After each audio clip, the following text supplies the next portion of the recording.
Eh bien, si on reprend un peu ces images-là dans l'habitat et l'influence justement des énergies, eh bien, il faut savoir que les couleurs sont des vibrations qui vont aussi venir nous influencer.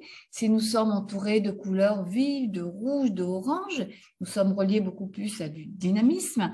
Mais attention, le too much peut créer aussi, par exemple, comme ces couleurs chaudes, beaucoup d'agressivité aussi. Par contre, si on a du bleu, on va avoir une atmosphère beaucoup plus calme, beaucoup plus paisible. Mais trop de bleu peut créer une forme d'état dépressif. Les formes aussi sont des vibrations, sont des énergies. Donc, on peut avoir une forme ronde qui va emmener plus de fluidité, alors que des formes anguleuses vont être beaucoup plus directes, mais aussi plus agressives. Les odeurs, les pensées, nos pensées aussi sont des formes vibratoires. Nos ressentis, nos émotions, en fait, vont aussi permettre de dégager des énergies qui vont influencer les autres personnes qui sont avec nous, mais aussi qui vont aussi s'imprégner dans notre environnement.